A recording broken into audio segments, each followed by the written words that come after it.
Eesti-Vene kontrolljoone juures algab täna Saatse-Saapa ümbersõidutee ehitus. Tööd loodetakse valmis saada oktoobriks. Transpordiamet ehitab Värska Uliitina tee ehk suure Saatse-Saapa ümbersõidu pikkusega 4,7 kilomeetrit ja Matsuri Sesniki teele 2,3 kilomeetri ulatuses tolmuvaba katte. Alates oktoobrist on mõlemad Saatse-Saapad suletud.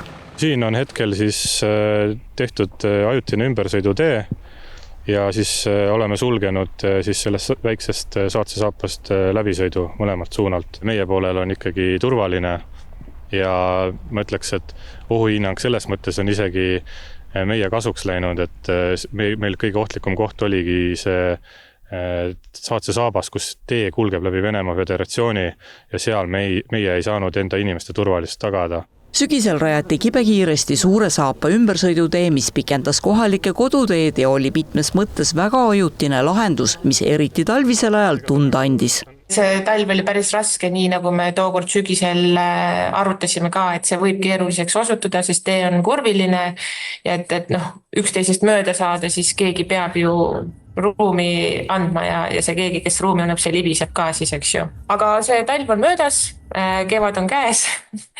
See uudis, et täna siis algas ümbersõidu tee tegemine, et ma ei oska seda kommenteerida, sest ma ühtegi tegevust pole näinud. Transpordiameti sõnul on talve jooksul tegeletud väiksemate töödega nagu kändude juurimine ja suuremate töödega nagu uute teelõikude projekteerimine. Põhimõtteliselt siis suure Saapa siis talla osas hakkavad ehitust täna pihta. Alustame kõigepealt siis kändude juurimisega.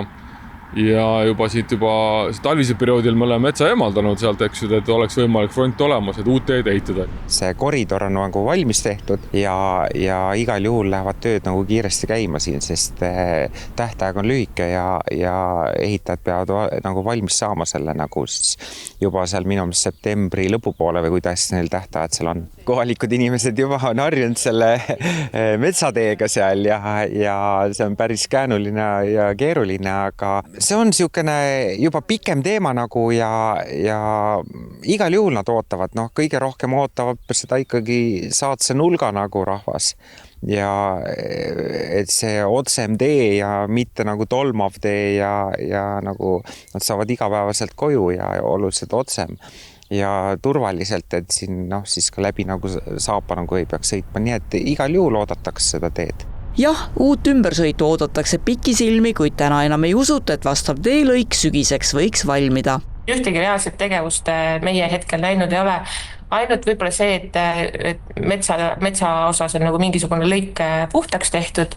Mis toimub, kuna valmis saavad, ei ole praegu aimugi, et reaalset tegevust mina tänase päeva seisuga pole näinud. Et ma ei tea, kui ma nüüd koju hakkan sõitma peale koolipäevad, näha siis saab. Kas on midagi? Kui nad 24/7 tööd plaanivad teha ja kõik jaanipäevad ja muud viled ja tuled vahele jätavad, äkki nad jõuavad valmis. Aga arutades teemat ka näiteks vallavanemaga, siis tema prognoos on see, et tähtajaks ilmselt kõvakattele see tee ei saa. Aga ma ei tea, laseme elul ennast üllatada. Katte alla jõuamegi sügiseks täna, et täpselt täna on raske öelda, mis see kuupäev nüüd on täna, kuidas suvi möödub, eks ju täna, aga ma usun, et septembris on tolmukatted rajatud septembrikuus lõpuks. See on nagu siht lepingutes täna. Transpordiameti sõnul on kindel eesmärk jõuda sügiseks uue tee valmimiseni. Tööde kogumaksumus on üle 2 miljoni euro ning ehitaja on Trev2 Grupp.